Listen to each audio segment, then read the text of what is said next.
You're on. Hello, everybody. I am Aaron Bush, and this is Reid. And he was a student at St. Olaf College who went to Berlin with some of his classmates to be part of this Berlin story. That's true. And that was all in the fall of 1989, and I was studying at the University of Constance on the southern German-Swiss border. And so, like Aaron said, some of my friends and I hopped in a car when the wall was coming down, and so we got to be part of all these new openings being created in the wall in the middle of Berlin. So, I understand you have a few questions about this. Yeah. So, what were the lives like of East Berliners compared to West? I would say they were very starkly different because the East German country, not only East Berlin, but the country itself, was a closed society, and the government tried to control a lot of the news services and block out like West German media, like the newspapers and magazines, and they would even jam radio signals and TV broadcasts so that their citizenry couldn't really know about what was going on, and so that their citizens couldn't tell that the west side of Berlin and West Germany had a much higher standard of living and better living conditions and better food and so forth. So they really tried to control everyone, and they did that also through a program of spying on each other through their basically secret service, and a lot of the citizens were spying on each other and reporting back to the government on what was going on. So it was a very drastic difference, and you would go over from the West German side, let's talk about Berlin, into East Germany, East Berlin, and the contrasts were night and day, like with neon signs and advertising and all that, and you go over into the east side and it'd just be kind of drab, and you have these old cars that kind of had terrible smelling exhaust, and so it was a pretty big contrast. Okay. And who were happier when the wall fell? I would say definitely the East Germans were happier because, you know, even though they didn't have full knowledge of what was going on in the West, there's enough of them that did get, you know, from time to time, got a visa to travel over to West Germany, and so they knew that it was better to be in West Germany. And obviously over the years, a lot of them had risked their lives trying to get out of their country, either through the wall in West Berlin or going across the east-west German border that ran for, I don't know, it was like hundreds of miles that separated the two countries. And a lot of them didn't live trying to make that attempt.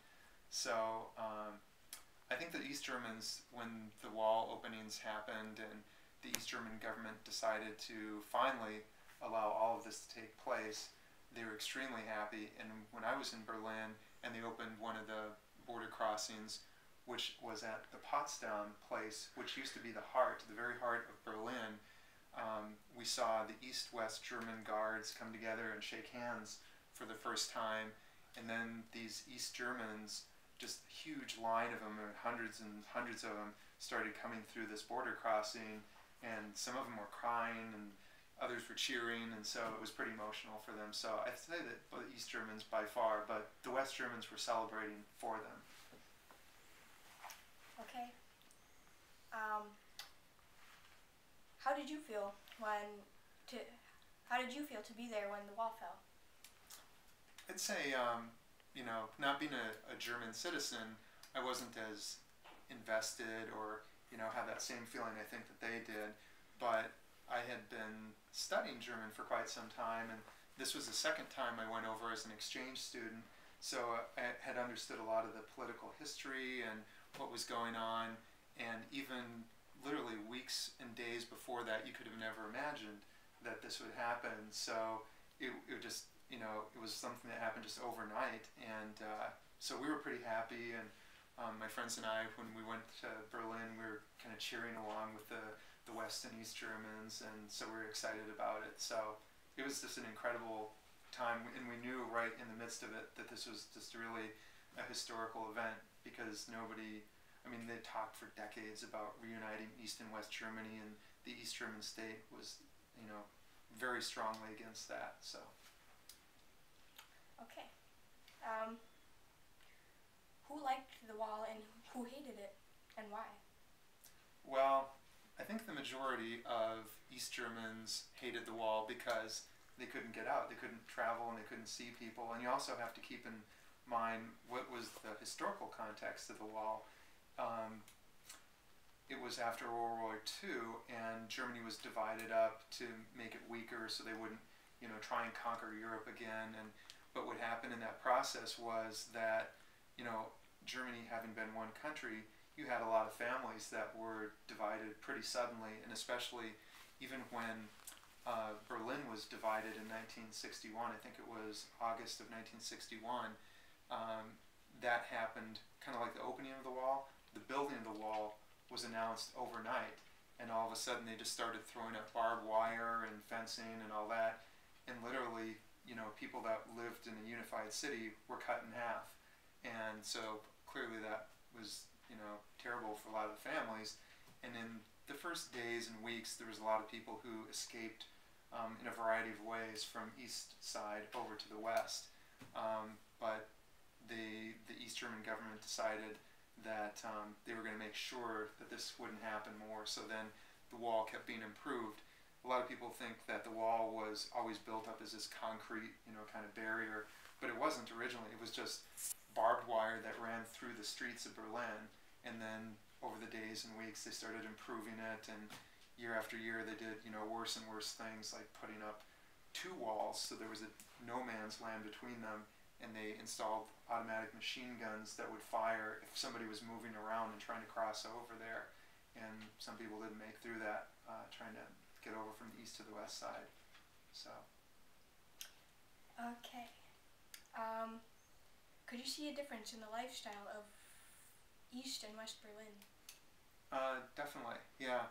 Kind of like I was saying earlier, you could imagine that just like you go to downtown Minneapolis here, St. Paul, and you see all these restaurants and lights and everything's pretty fun and all that, but the east side was just very dark and drab and run down, and the government kind of controlled everything, so you didn't have like McDonald's on the corner or whatever.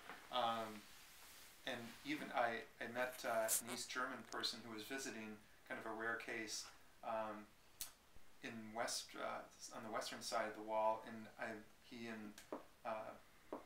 my friend Rob Hatch and I were in this department store, and we saw this guy looking at some things, and we got into conversation with him. It turned out he lived on the east side, and he invited us to visit him because we told him we were coming over the next day with our group just to kind of see what East Berlin was like. And it turned out he was an usher for the East German State Opera. And so we went clear out onto the outskirts of East Berlin, my friend and I, and his apartment was in this old rundown apartment building which still had bullet holes from World War II. And this is in 1989, so it's not like they didn't have time to fix it up.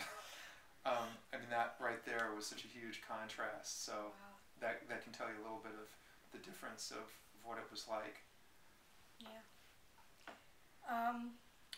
Who were the leaders at the time, and what influenced them to tear down the wall?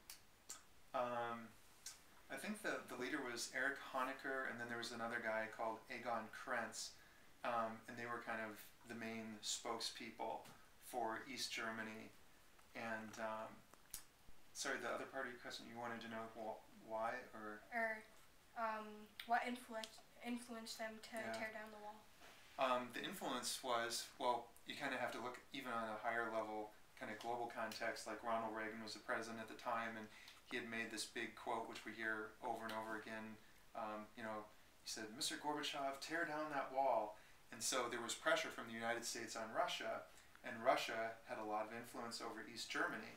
So with the reforms that were happening in Russia, and Russia I have to look at the exact dates, but has or was in the process of reforming itself, and went from the Soviet Union to what is now known as Russia, and all the republics had split off, like Latvia, Lithuania, Estonia, and the stands like Kazakhstan, Uzbekistan.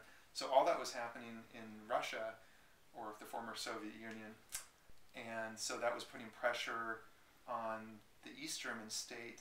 And there was also some things that were happening outside of East Germany in their neighboring states, like because the East Germans, they could travel a bit through the Iron Curtain, the East German, or the Eastern countries like Bulgaria and Hungary and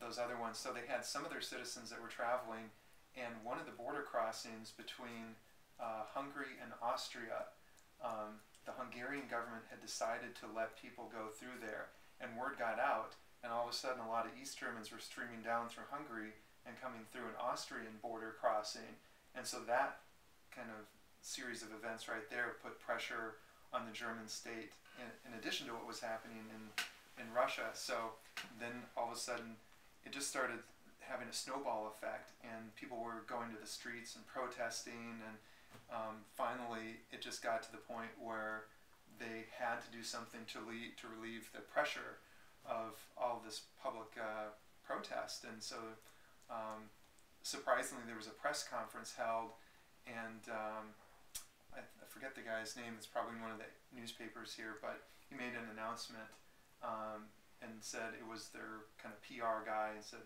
as of now, we're opening border crossings to the west. And people were shocked, like, is this real? And people were calling around, can we check this out and verify it? And, you know, so it was one crossing opened, and then another, and then another, and again, a snowball effect. So many people were massing on the borders trying to get out and, you know, visit family and relatives that they hadn't seen for decades. And so it was a chain of events, not just one single thing that happened. Okay. Good. Yep. How did John F. Kennedy respond to the building of the wall? Almost like the way, you know, Reagan said, tear down this wall. The famous quote from Kennedy was, "Ich bin ein Berliner," which actually, if anybody speaks German, they know that actually means I'm a jelly donut. It should have been, "Ich bin Berliner." He put in an article there that said A, but that's kind of a funny little point in history. But anyways, his pronouncement there just showed to the world that you know, the United States was going to back the West German government and put pressure on the East German government to let them know that this was not a welcomed move, and that you know, it wasn't clear what was going to be done at the time, but it was very clear that the U.S. was against it, and we had decided after World War II, rather than making Germany into an impoverished agrarian state, we wanted to support them, and it would become, to use kind of a bigger term, a bulwark against the communist states. And so, you know, basically it was U.S. versus Russia, but the proxy states were West Germany and East Germany. That's where all the tension happened, almost like two tectonic plates of the earth pushing up against each other. So that was kind of the bigger context of it. But yeah, so JFK did start that whole, you know, very public policy of, we're going to support the West Germans and, you know, do what we can to put pressure on the East German state. All right. Thank you. You're welcome. Du bist herzlich willkommen. Same.